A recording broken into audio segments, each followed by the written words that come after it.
Good morning children, welcome to Praveen tutorial. आज class 10 की बारी है। एरिया रिलेटेड टू सर्कल्स का जो सीरीज चल रहा था इम्पोर्टेंट एंड प्रोबेबल क्वेश्चंस का, उसी का मैं एक अगला क्वेश्चन लेके आया हूँ और एक बहुत इंपॉर्टेंट क्वेश्चन है। थोड़ा ट्रिकी है, थोड़ा ध्यान दीजिएगा। क्वेश्चन है क्या और करना क्या है, कैसे है। अब देखिए, a sector is cut off from a circle of radius 21 cm। यह सर्कल है जिसका रेडियस दिया हुआ है कितना, 21 cm। मतलब यह दोनों इक्वल हो जाएगा। यहाँ ओ ए और ओ बी लिखा जा सकता है। तो O A is equal to O B यानी 21 cm।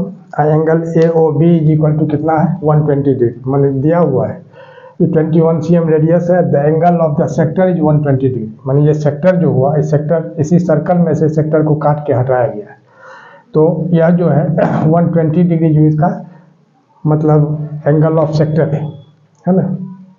तो लेंथ ऑफ आर्क निकालना है, कह रहा है find the length of its arc. और यह CBSE 2007 में आया है। बहुत इंपॉर्टेंट क्वेश्चन है, थोड़ा ध्यान से देखिए। अब इसमें सॉल्यूशन में क्या होगा कि क्या क्या चीज़ पहले दिया हुआ है उसको लिखना है। तब देखिए, सबसे पहले दिया हुआ है theta is equal to 120 degree और इसके बाद दिया हुआ है आर यानी रेडियस 21 cm। तो पता क्या करना है, लेंथ ऑफ आर्क। तो लेंथ ऑफ आर्क थोड़ा सा ध्यान दीजिएगा, लेंथ ऑफ आर्क और यह फाइंड करना है। तब लेंथ ऑफ आर्क का फार्मूला क्या होता है, सबसे पहले तो आपको यह जानना जरूरी है कि लेंथ ऑफ आर्क का दो ठो फार्मूला होता है। एक ठो होता है थीटा बाई 360 इंटू 2πr और एक ठो होता है थीटा बाई 180 इंटू πr। दोनों में से कोई भी आप यूज कर सकते हैं। यानी लिखना होगा कि length of arc is equal to theta by 180 into πr। अब ध्यान दीजिए, तो थीटा के जगह क्या लिखना है, 120 डिग्री। अब बाई नीचे 180 डिग्री इंटू पाई के जगह 22/7 और आर के जगह कितना होगा, 21 cm। अब गौर कीजिए, एक बार फिर से लिख करके इसको काटना चाहिए, इससे कॉम्प्लिकेशन खत्म हो जाता है। 22/7 इंटू 21। अब गौर कीजिए, 0 0 कैंसिल हो जाएगा, 7 3 जा 21 हो गया और 3 1 जा 3 और 3 6 जा 18 हो गया और 6 2 जा कितना हो जाएगा, 12। अब क्या बचा, 2 बचा और 22 बचा और दोनों को मल्टीप्लाई करते हैं तो कितना होगा, 44 cm और यही इसका आंसर हो जाएगा। अब अगला क्वेश्चन यह है, देखिए, जो in the given figure O is the centre of a circle. ये फिगर है, एक सर्कल है जिसका सेंटर O है। The area of sector OAPB जो है एरिया ऑफ सेक्टर है, मतलब सेक्टर है। तो इसका एरिया जो है जो क्या है, जो 5/18 of the area of the circle. ये सर्कल का जितना एरिया है उसका 5/18 है और यह दिया हुआ है। तब कह रहा है कि find the value of x, मतलब x का वैल्यू पता करना है। x जो है यहाँ एंगल ऑफ सेक्टर है। अब देखिए, बहुत इंपॉर्टेंट क्वेश्चन है, यह CBSE 2008 में आया हुआ, इसलिए इस पर थोड़ा सा स्पेशली ज़्यादा ध्यान दीजिएगा। सॉल्यूशन में अब क्या करना है, क्या क्या चीज़ दिया हुआ है। तो सबसे पहले जो कंडीशन है, the area of sector OAPB is 5/18 of the area of the circle, तो उसको आपको लिख देना होगा।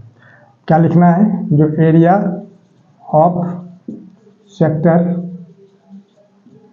इज इक्वल टू 5/18 ऑफ यानी मल्टीप्लाई एरिया ऑफ सर्कल।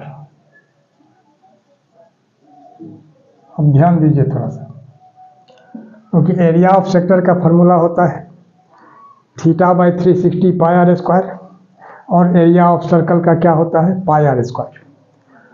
तो वही फॉर्मूला यहाँ लिखना है और कुछ नहीं। तो थीटा बाई 360 πr², यह हो गया एरिया ऑफ सेक्टर का। और यहाँ 5/18 और ऑफ का मतलब होता है मल्टीप्लाई।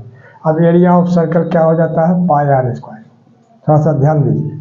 अब थीटा के जगह क्या लिखना है, थीटा के जगह यहाँ x है, तो x/360 इंटू πr² और यहाँ 5/18 इंटू पाई आर स्क्वायर। थोड़ा सा ध्यान दीजिएगा। अब इक्वेशन का रूल है, जो सेम चीज़ अगर दोनों तरफ रहता है LHS में और RHS में तो वो कैंसिल हो जाता है। जैसे पाई आर स्क्वायर यहाँ भी है, पाई आर स्क्वायर यहाँ भी है, और चूँकि सेम सर्कल का है तो आर दोनों का इक्वल ही होगा, तो दोनों केस में तो पाई आर स्क्वायर कैंसिल हो गया। अब देखिए, अब यहाँ क्या करना है, जो x और इसको क्रॉस मल्टीप्लाई करना है, तो यहाँ 18x लिख सकते हैं। 18x is equal to 360 into 5, तो x इज इक्वल टू कितना होगा 360 इंटू 5 अब बाई 18। अब देखिए, अब 18 2 जा 36 होता है, यहाँ 0 आ गया, तो 25 जा कितना होगा 100 डिग्री, और यही x का वैल्यू निकला और यही इसका आंसर हो जाएगा। अब अगला क्वेश्चन देखिए, बहुत इंपॉर्टेंट क्वेश्चन है, देखने में ये क्वेश्चन इंपॉर्टेंट लग रहा है, थोड़ा ध्यान से देखिए। क्वेश्चन है जो find the perimeter of the given figure, यही फिगर है, इसका पेरीमीटर निकालना है। पेरीमीटर का मतलब बाउंड्री, माने यहाँ से स्टार्ट कीजिए इस तरह से और यहाँ कर्व लाइन में से, तो यही बाउंड्री इसका निकालना है, यानी पेरीमीटर निकालना है। तो वेयर AED ये सेमी सर्कल, अब AED जो है सेमी सर्कल है, एंड ABCD ये रेक्टेंगल, ABCD रेक्टेंगल है। तो इसको अगर हम ज्वाइन करते हैं यहाँ डॉट लाइन से, इस तरह से गौर कीजिए, थोड़ा सा ज्वाइन करते हैं तो ABCD रेक्टेंगल हो गया। Opposite sides of a rectangle are equal होता है, तो BC जब 14 है तो AD भी 14 हो जाएगा। AD 14 जो हुआ तो AD तो डायमीटर हो गया इसका, AD 14 हो गया तो इसका रेडियस क्या हो जाएगा, यहाँ आप वो लिख सकते हैं, तो यह रेडियस हो जाएगा इसका 7 cm। ठीक है, तो अब क्या करना होगा, ये सबसे पहले यह जो है मैंने रेक्टेंगल का जो अपोजिट साइड है, इस दोनों को ऐड करते हुए, बेस को ऐड करते हुए, और फिर इसका जो है सो सरकमफ्रेंस निकालना है सेमी सर्कल का, निकाल के सबको ऐड कर देना है, वही पेरीमीटर हो जाएगा। अब देखिए सॉल्यूशन में क्या करना है। सॉल्यूशन में ये perimeter of the figure,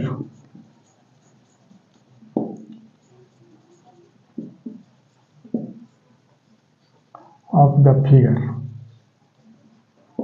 is equal to क्या होगा, मतलब बाउंड्री होता है तो पहले AB से स्टार्ट करते हैं, तो AB plus BC plus CD, ये तीनों साइड तो हो गया।